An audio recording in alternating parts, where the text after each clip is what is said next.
All right, welcome to Gridiron Mike's NFC North 2024 schedule deep dive. We're going to start off with the Detroit Lions. And while there may be a lot of things that Detroit does not have, one thing it has now for the first time in forever is a real deal winning football team. We're going to play 9 games at home this year and 8 on the road. Let's talk about home games first. The Lions were 6-2 at home last season. We've got a 3-game home stretch from weeks 13 to 15.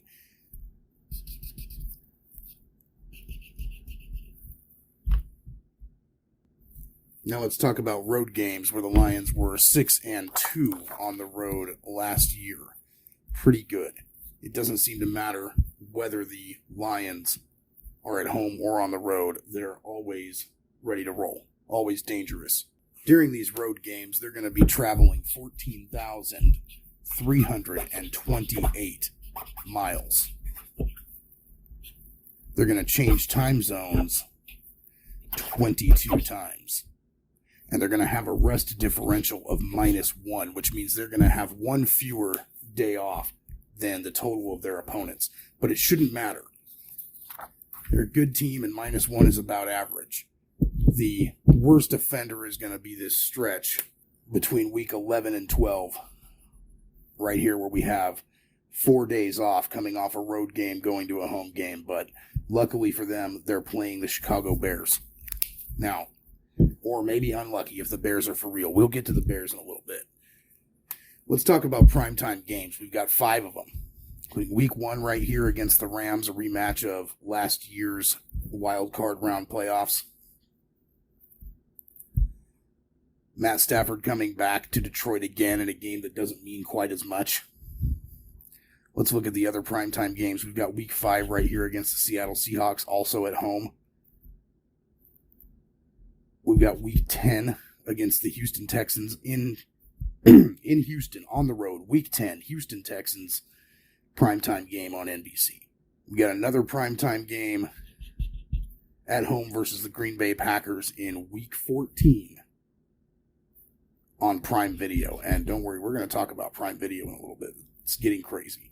And then in week 17, finally, the 5th and final primetime game, week 17 versus the San Francisco 49ers in San Francisco. This week 17 game at San Francisco is going to have more seating implications than a house party on prom night. Next up, let's talk about some divisional games. Last season, the Lions were 4-2 for their division record. And of course, they won the division. That's why we're talking about them first. Okay, let's look at some divisional games.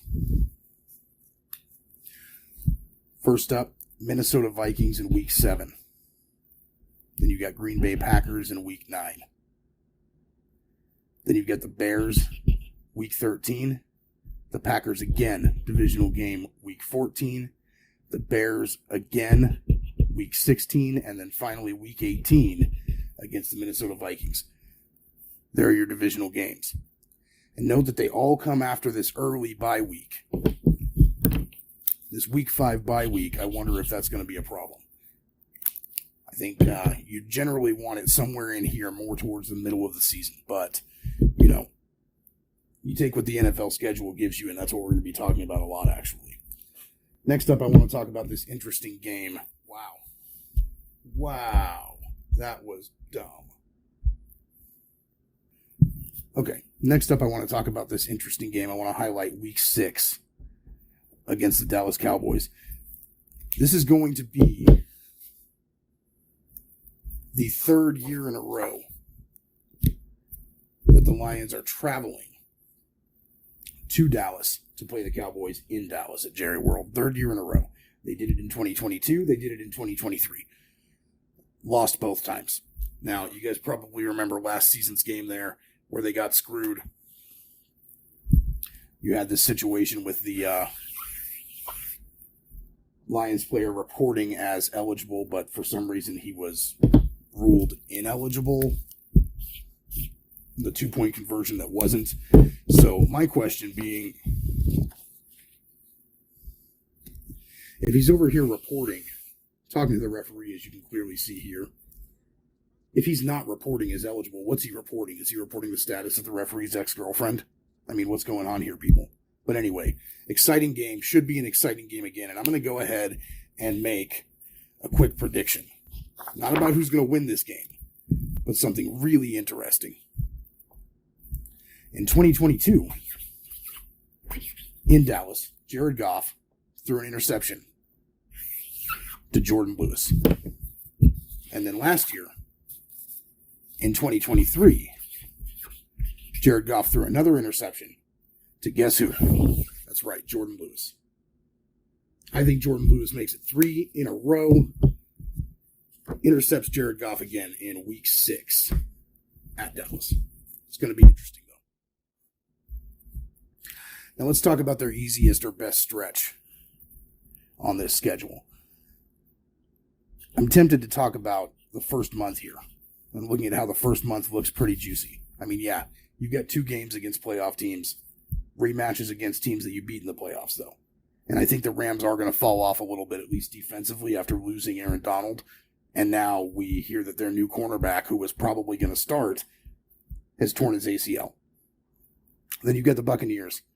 But then after that, you've got the Arizona Cardinals, who should be better than last year, but they're still not good. Then you've got Seattle. And Seattle is in a rebuild or a makeover or whatever you want to call it, a retooling. And I don't think Seattle is going to be as good as they were last year either. They're going to fall off.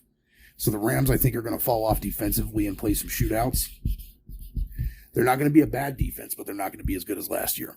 Tampa Bay is Tampa Bay, and they're going to win probably half of their games. We'll see. But either way, 3 of these 4 games are at home, and the Lions are a good team. I think if you're a Lions fan, September could be a great month. You may even come out of here undefeated, but we'll see. My other pick would probably be week 7 through 8. You look here, you've got the Titans and the Vikings. I mean, we're going to talk about the Vikings a little bit later, but yeah, Vikings and Titans. I don't think anybody expects either one of these teams to do a whole lot this year. I mean, I don't think anybody expects them to be the worst teams in the league at the bottom of the barrel, but at the same time, this stretch looks pretty promising. I mean, if you can't win both of these games, or at least if you get a loss at one of these games and it's not close and it doesn't look fluky for the other team, we could be in trouble here with the Detroit Lions. But then there's another stretch, and that's weeks 11 through 13. Right over here, where you get the Colts. Weeks 11 through 13, right over here, where you get the Jaguars, the Colts, and the Bears. Now, the thing about this is, if you believe the Colts are on an upswing, if you think they're going to be better than they were last year, and if you believe that the Jaguars are not who they were in the second half or third, the last portion of last season, where you had that collapse with Trevor Lawrence and just everything going all bad. If that's the new normal, and if the Colts aren't done with their rebuild, and if the Chicago Bears are still the same old Chicago Bears, then this stretch right here looks pretty good too. You could be feasting in November as a Detroit Lions fan. But then again, that's a lot of ifs. And I'm still going with this first month looking really juicy. Now let's go ahead and talk about the worst schedule, the worst part of the schedule, the toughest part of the schedule, what I think. And I think it could be weeks 13 through 17, actually.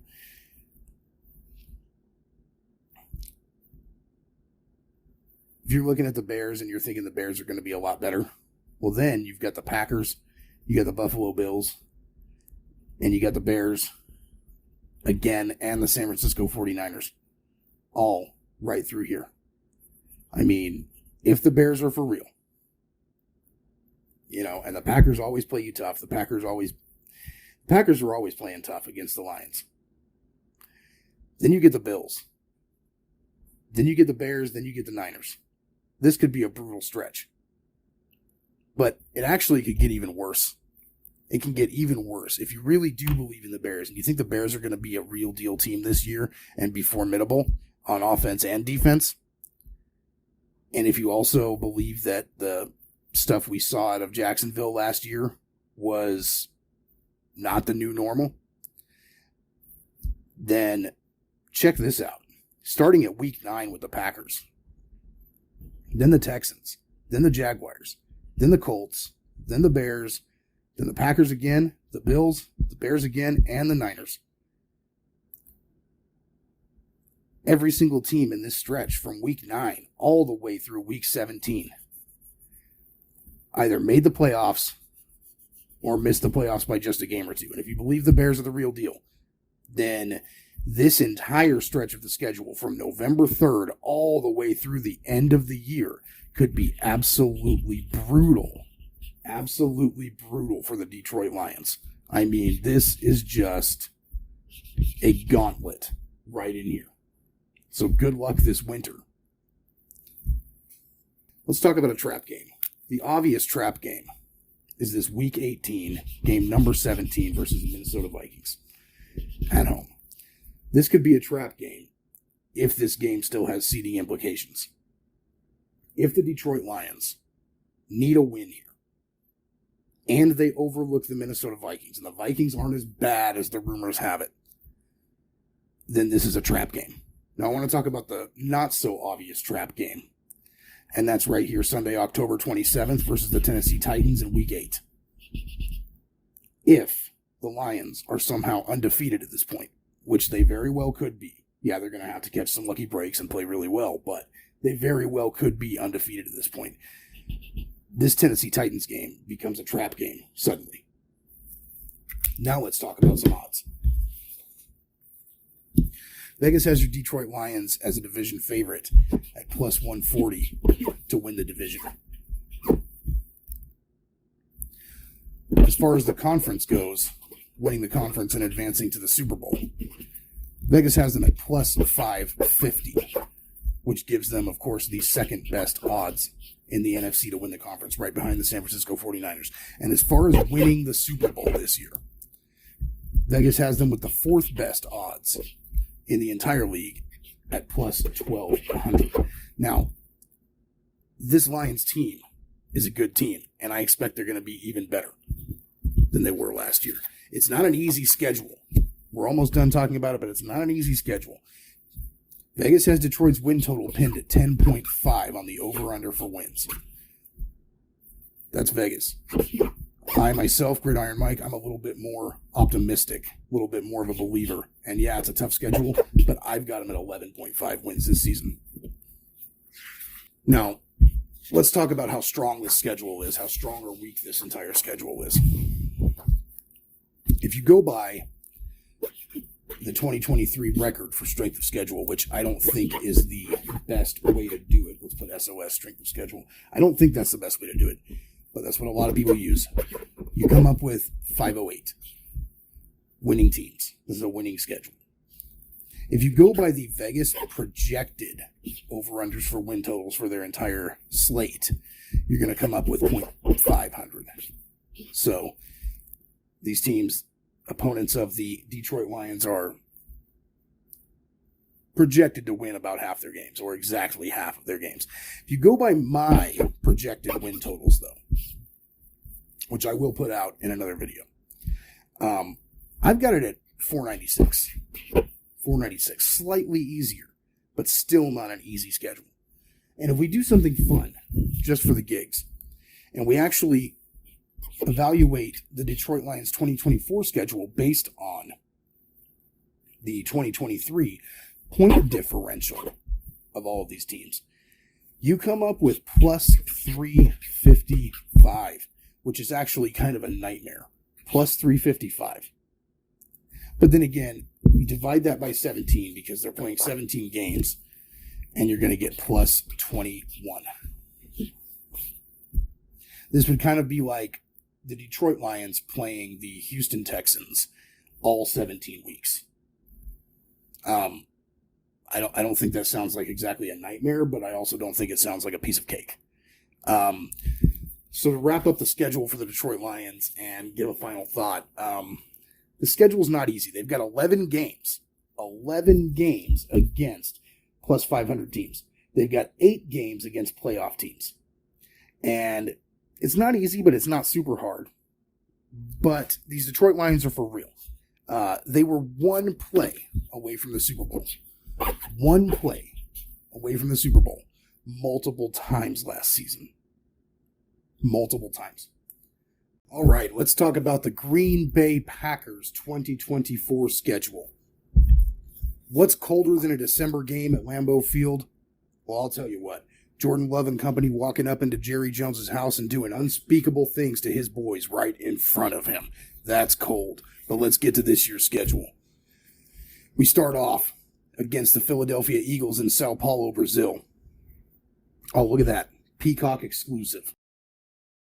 Wow. You guys, it's getting expensive to be an NFL fan. Even watching regular season games is expensive now. You could watch your favorite team's entire regular season, or you could have $1,500 because that's what it's going to cost you.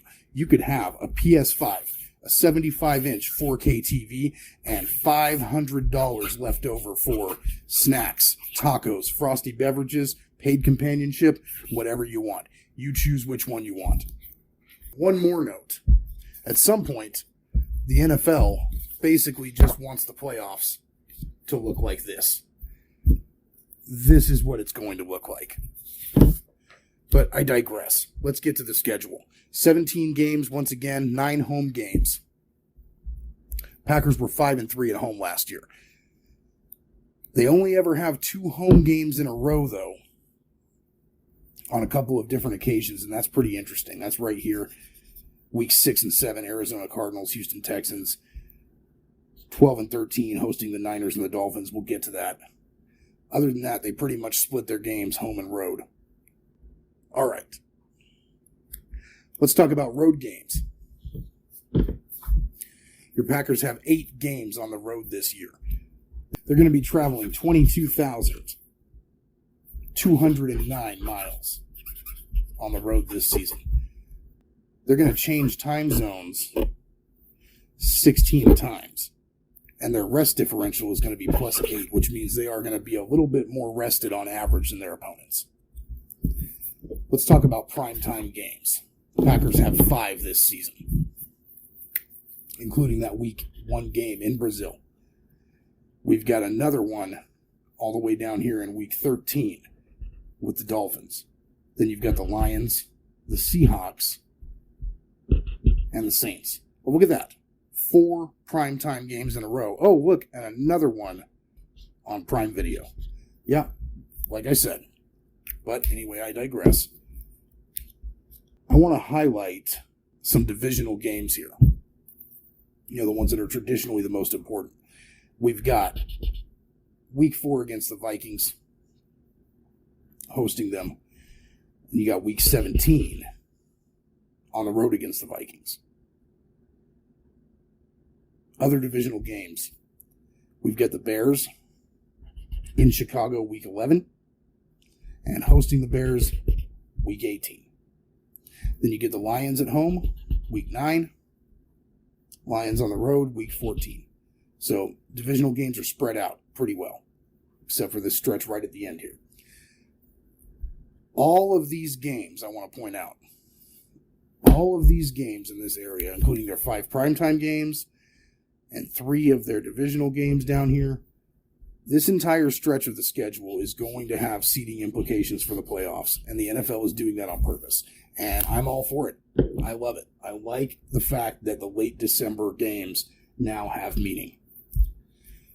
All right, let's talk about the easiest stretch on the Packers schedule.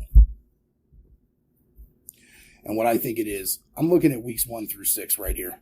And I know you're going to talk about the Eagles and you're going to say I'm crazy. Well, I don't believe that what we saw out of the Eagles in the second half of the season last year is what the Eagles are always going to be. I think that's foolish. But I'm going to have to see something to be sure that it's not. Because that collapse by the Philadelphia Eagles is still unexplained. It's still a mystery. Indianapolis Colts, in the middle of a rebuild, probably on the upswing, barely missed the playoffs last season. I'm not sure how they're going to stack up against this version of the Packers, but I do know that we've got the Titans in week 3. We've got the Minnesota Vikings in week 4.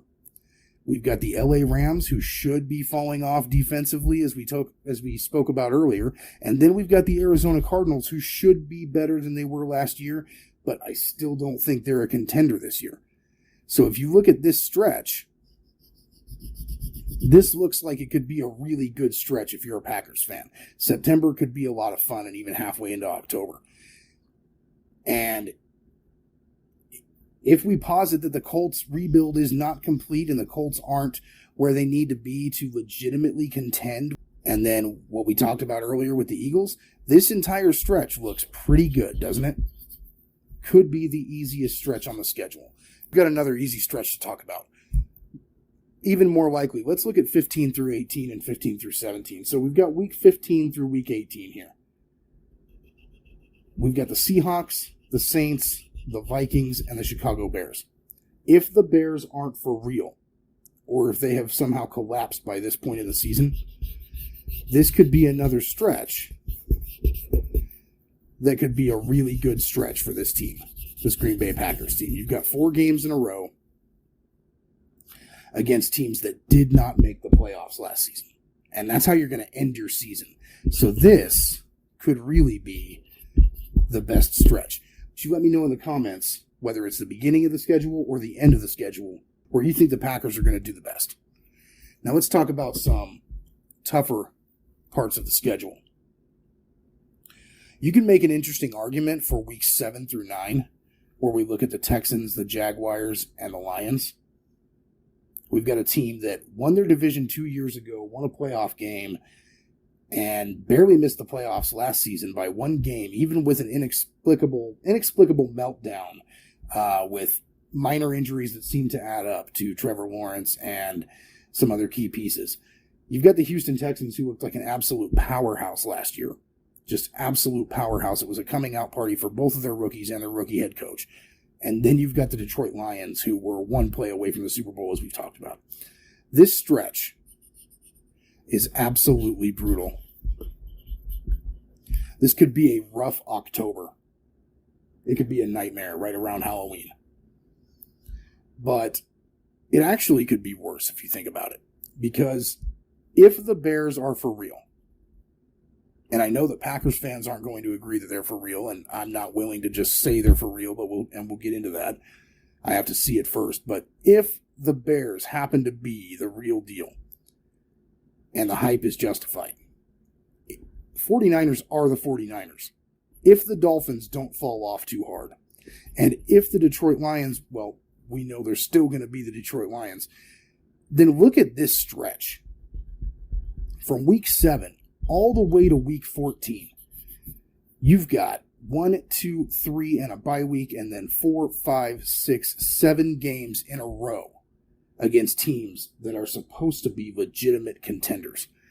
And so this entire stretch could be absolutely brutal. Just a gauntlet. Weeks 12 through 14 really should be the toughest stretch. We've got 49ers, Dolphins, and Lions. I mean, that's going to be rough. Let's talk about some odds. Let's go ahead and talk about some odds for the Packers. So, Vegas has them at plus 200 to win their division, right behind the Lions. They're at plus 750 to win the NFC. And those are the 4th best odds in the NFC. And to win the Super Bowl, they're at plus 1,600 for this year, which puts them at 9th. So they've got the 9th best odds to win the Super Bowl. You've probably got to be pretty happy about that if you're a Packers fan. This is Vegas telling you that there are only 8 teams in the league that are better than the Packers. Let's talk about some other odds.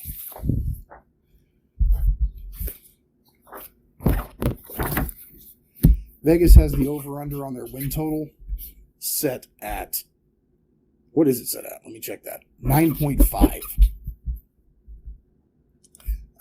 I'm a little bit more optimistic at 10.5 for their win total.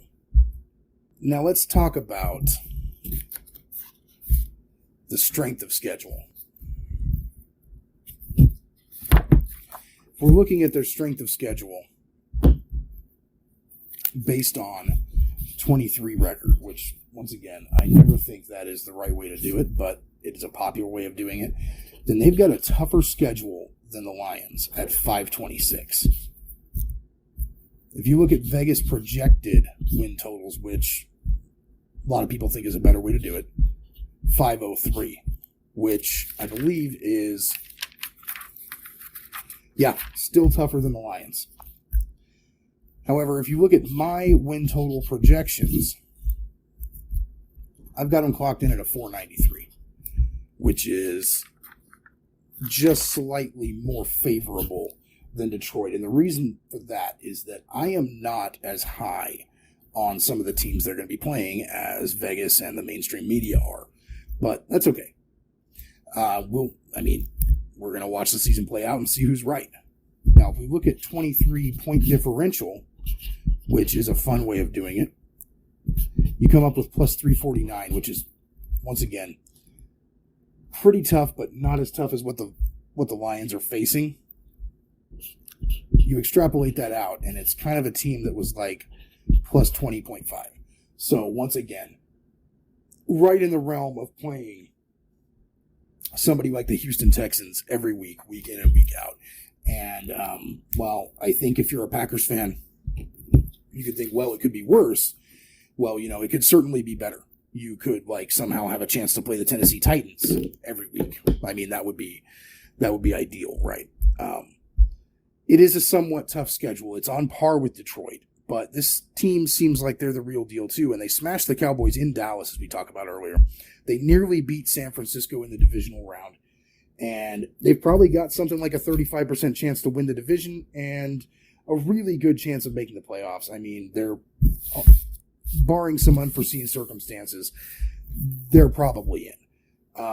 They have 7 games against playoff teams, and they have 10 games against teams that were plus 500. But once again, this team is the real deal. They showed a lot of improvement.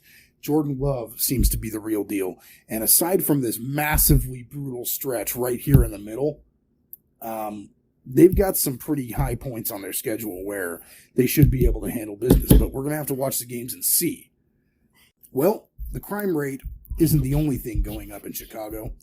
So are the expectations for the Chicago Bears. Let's get into the Chicago Bears 2024 schedule deep dive. What is this? Wow, what's going on? Well, it's actually kind of cool. It's nice to see the Chicago Bears as an organization putting some time and effort into something that has generally something to do with football for a change. But let's get into it. I digress. We have 9 home games this season. The Bears were 5-3 at home last season, except for this game against against the Jaguars in London, England. This isn't really a home game, is it? No, it's in England. It's 4,500 miles away from Chicago. And really, it's kind of a home game for the Jacksonville Jaguars. And that's where we're at with that. So let's call it 8.5 home games. Really, 8 home games, 9 road games. Going to have a 3-game home stretch right here in weeks 10 through 12. And we're going to talk about that in a little bit. Not many teams have a 3-game homestand. They also have a 3-game road trip, though, weeks 13 through 15. And the Bears were 2-7 on the road last season. They've also got multiple 2-game road trips right here, weeks 2 through 3 and weeks 8 and 9. Let's talk about primetime games. The Bears have 3. Week 2 at Houston on NBC, primetime. Week 15 at Minnesota, Monday Night Football, right here. And then week 17, Thursday Night Football, hosting the Seahawks on Prime TV, right? Yeah, we talked about that earlier. Let's talk about the Bears' travels, though, since we're talking about on the road. They're going to travel 19,558 miles this season. They're going to change time zones 26 times. And their rest differential is going to be +5. So the schedule makers are obviously doing the Bears a few favors, but it's not extreme. It's really not extreme. So let's get into their divisional games, which I've highlighted in yellow. I find it extremely crazy. They don't have a divisional game until week 11, and then they've got 3 in a row. And then they've got a week where they're playing San Francisco, and then you've got 2 out of their last 4 games, including their final game at Green Bay, all divisional games down here. So they're going to have plenty of time to figure out who they are and have a bye week and have some favorable stretches in the schedule before they have to start playing divisional games. And we're just going to have to wait and see if that is actually going to be a good thing or a bad thing. Now, let's talk about their easiest stretch. I think right away, jumping off right away off the page to me, weeks 8 through 10, where you get at Washington, at Arizona, and versus the Patriots. So you've got 3 teams that missed the playoffs last year. 2 teams that are probably going to be better this year in Washington and Arizona, but still probably not contenders. And then you've got the Patriots. And the Patriots are obviously in a rebuild. I'm not even sure where they're at in that rebuild. It could be, we don't even know if they've hit rock bottom yet. So this, if you're a Chicago Bears fan, this stretch right here, end of October through November, could be a really nice stretch. Another spot that looks pretty good is really, if you add in the Panthers here, and then if you believe that the Jags, if you believe that we saw who the Jaguars really are at the end of last season, then really you've got the Panthers, the Jaguars, a bye week, then Washington, then Arizona, then the Patriots. You've got a 6-week span, although that includes a bye week, but it's 5 games in a row against teams that did not make the playoffs. And depending on who you talk to, are not going to make the playoffs this year. Pretty good time to be a Bears fan right there. From October all the way through early November. Now let's talk about a tougher stretch on the schedule. And let's see if we can find what might be the toughest stretch. Right away, I'm looking at weeks 2 and 3, where you've got Houston and Indy. You've got a team that won a division, made the playoffs, and won a playoff game against a team that barely missed the playoffs. So that's going to be a tough stretch right away at the beginning. Another tough stretch is going to be weeks 13 and 14, where you get at Detroit and at San Francisco. That's a brutal road trip. And then really, if we're looking at it, I can't find a stretch of 3 or 4 plus games that are really, really tough, 3 or 4 in a row at least. They don't really have a brutal stretch. And I don't know if that was done on purpose by the schedule makers or not. But there's a caveat. If the Bears aren't who the media is hyping them up to be, then you kind of just have to look at the entire schedule and say, oh, what's the toughest stretch on the Bears schedule in 2024? Well, if they're the same old Bears, it's this entire stretch. But, I mean, I don't think they're the same old Bears. I think the toughest stretch is going to be right here, 13 through 14. Now, let's get into some odds. This is where we're going to have some fun. Vegas has the odds of the Bears winning their division at plus 320. They've got the odds of the Bears winning the conference and advancing to the Super Bowl at plus 1,400, which is actually 7th in the conference. Vegas is trying to tell us that there are only 6 teams in the NFC that are better than the Bears. I'm skeptical, but what do you think? Let me know in the comments. And let's get even weirder. Let's go even weirder into La La Land. Super Bowl odds, plus 300. No, sorry, excuse me, plus 3,000. 15th. So once again, This is Vegas telling us that there are 17 teams that the Chicago Bears are going to be better than. I don't know. I'm going to go ahead and go out on a limb and say that the odds are a little bit laughable, or a little bit true believerism. And I'm going to go even further and say that Caleb Williams and the Bears are not going to win the Super Bowl this year. And the reason for that is a rookie quarterback has never won the Super Bowl. It's never happened. It's a fantasy. But this is the real world. And the difference between a fantasy and the real world is that here in the real world, stepmoms and stepsisters don't get stuck in washers and dryers. That doesn't happen. Let's talk about the strength of schedule. Now, if you're looking at the strength of schedule from a more generic, what I think is outdated kind of metric, which is the 23 record, last year's record of all of these teams combined, 467, which lines them up being pretty favorable. If you're looking at Vegas projected win totals, which I think is better, puts them at 472. So a little bit tougher than looking at just last season's win totals, but still not a tough schedule whatsoever. And if you're looking at my projected win totals, though, I've got them at 458 as far as the Bears' combined opponents. I think the Bears have one of the most favorable schedules in the NFL. And then if you look at the last season's point differential, these Bears opponents line up at minus 14 for the season. So that'll also tell you right there it's pretty favorable. However, they do have 7 games versus playoff teams, and they've got 10 games against teams that were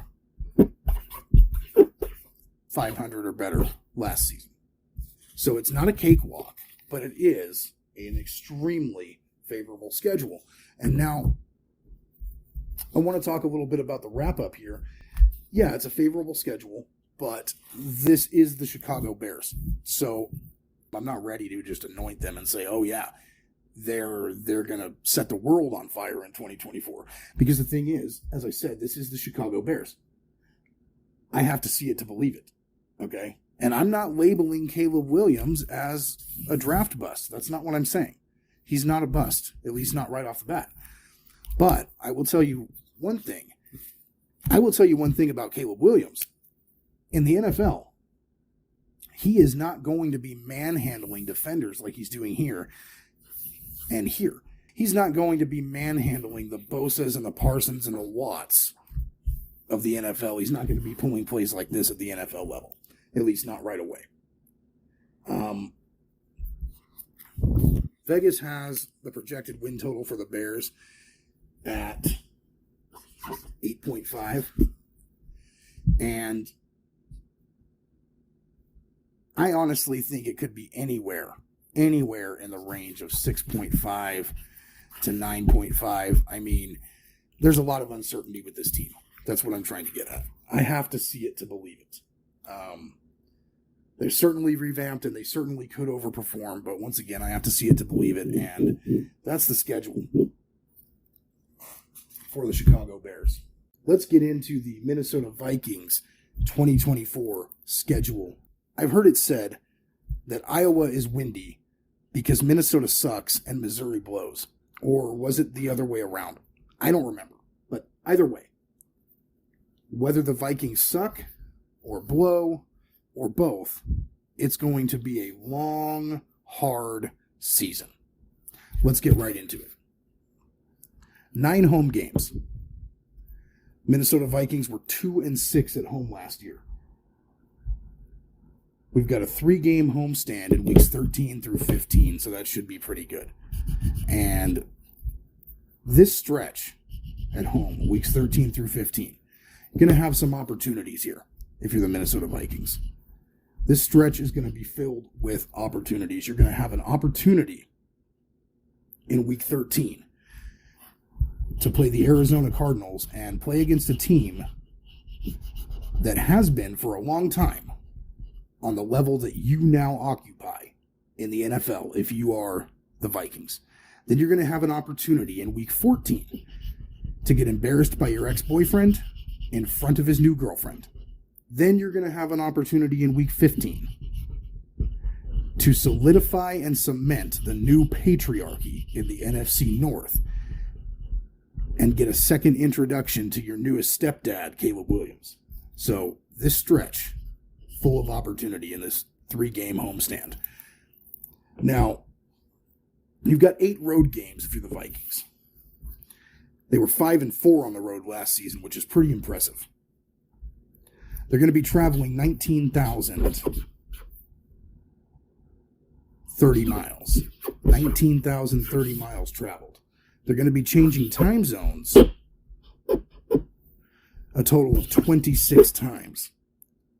But as far as their rest differential, they're going to be plus 12. Plus 12 rest differential. So they are going to be very well rested compared to their opponents in general. And I feel like that is one of the only mercies that the schedule makers showed to the Minnesota Vikings when they crafted this, whatever this schedule is. And we're going to keep talking about it. Let's get into primetime games. They've only got 2. Week 8 at the LA Rams on Thursday Night Football, Prime Video. And then again, week 15 versus the Bears at home. Gonna meet the stepdad. Look, why did the NFL only give them 2 primetime games?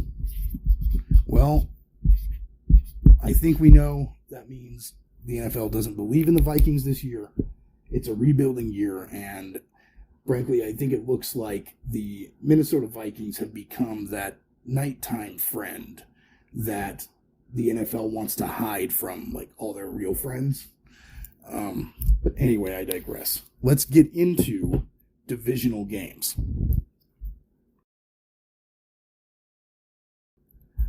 As far as their divisional games, you're going to play the Packers at week 4 on the road. And then again, week 17, hosting the Packers. You're going to play the Lions in week 7 at home. And then again in week 18 on the road. Then you're going to play the Bears week 12 on the road and week 15 at home. So there are the divisional games.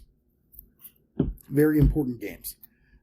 They were 2-4 in the division last season. The Vikings were. Not very good. Wow. I've got to get some new supplies, don't I? So let's talk about the easiest stretch on the schedule. Do we even have any easy stretches? Let's get out a green marker. And I think it could be weeks 11 through 13, if you still believe you're better than the Bears. Right? Because you've got the Titans, who nobody expects to do much of anything. You've got the Bears, who, if they're the same old Bears, that's a game you can win. And then you've got the Cardinals, who I expect to be better than they were last year, but still not a good team. So, could this be the best stretch on the schedule? Weeks 11 through 13? You let me know in the comments if you think that's the case. Or you could even go 11 through 16, but I think that's... if you're a Vikings fan and you don't believe in the Bears, and you do believe all the bullshit that the mainstream media and 50% of your fan base tells you about Kirk Cousins, then this whole stretch from 11 through 16 is pretty good, right? But, yeah, I don't believe it. Let's talk about tough stretches in the schedule. In reality, by any metric, this is a brutal schedule. It's a brutal schedule. I feel like it would be easier to go through and just highlight games where you have a chance, where it's like, okay, week 1, the Giants, yeah, we can win there. What else? Week 5, if there's no Aaron Rodgers. Oh, look at that. Vikings also got screwed out of a home game. Play a game in London that's listed as a home game, but it's not a home game. Well, anyway, week 13. Yeah, we got a shot winning there. Week 16, if Seattle is as effed as I think they are. So, in fact, this schedule is so brutal that it's easier to just pinpoint games that you probably have a decent shot at winning, you know? For real, though, the most brutal stretches on the schedule, we've got 2 through 4 here, or even 2 through 5 if Rodgers is playing. You get the Niners, the Texans, the Packers, and the Jets. You've got all these powerhouse teams right in a row. If you don't manage to beat the Vikings, I'm sorry, Vikings. If you don't manage to beat the Giants in week 1, there is a really, really good chance you could be going into the bye week 0-5. Brutal. Just brutal. Another tough stretch. Week 7 through 9 or 7 through 10. These are all teams that are playoff teams or nearly playoff teams. You've got the Lions, then the Rams, the Colts, the Jags. That is rough. So, really, is anybody going to be surprised? If you come out and you lose in week 1, is anybody going to be surprised? 0-9 at this stretch? I don't know. I don't think you're going to be. I think you're going to win some games, but not that many. Let's talk about odds. So, Vegas has the Vikings at plus 915 to win the division. That is over 10-1. That is over 10-1, which means that the big brains in Vegas think that you have got about a 9% chance of winning your division. That's it. Their odds to win the conference, plus 3,500 in the NFC conference. And that's actually 12th, though. That's actually 12th in the conference. So Vegas is telling me that, there are 4 teams that are worse than the Vikings in the NFC? Okay, well, there's some hope for you if you're a Vikings fan. And then their odds to win the Super Bowl this upcoming season in 2024. Super Bowl 59. Plus 8,000, which is 23rd. So once again, they're saying there are 9 teams that are worse than the Vikings. Oh, man. That's optimistic, I think. That is optimistic. Let's talk about some odds. Well, we just talked about odds. Let's talk about strength of schedule. Once again, going by 2023 record, you have a strength of schedule that is 502. Doesn't sound that tough. If you're going by Vegas projected win totals for this season, 517. Why do I keep doing that? 517, much more daunting. And if you're going by My Gridiron Mike win total projections, it's also 517. I'm not as high on some teams as Vegas is, but I'm higher on a few. So if you go by 23-point differential, which has been fun to look at, come up with minus 14. So that actually looks kind of favorable. But the thing is, it's not. By any metric you want to look at, this schedule is absolutely brutal, and the Vikings are kind of getting screwed. You've got the toughest schedule in your division, and you're probably the least talented team in the division. And I don't mean that to try to own Vikings fans. I don't mean that to try to just talk shit on you or talk about your team, cap the team and all that. Like, it's just, 1,000 years ago, Vikings used to be good at rolling into other people's towns and taking their stuff, taking their valuables. That's what the Vikings used to do. But now, the Minnesota Vikings of the NFL, they just give away their valuables to everybody else. Adam Thielen, Stephon Diggs, Dalvin Cook, and now Cousins. You had the guy. You're just giving away your best players. But anyway, it is a brutal schedule, and I feel bad for Vikings fans. Thank you so much for watching Check out another episode. We'll be back with every other division, and we've got shorts, and we've got all kinds of other things. Thank you so much for watching.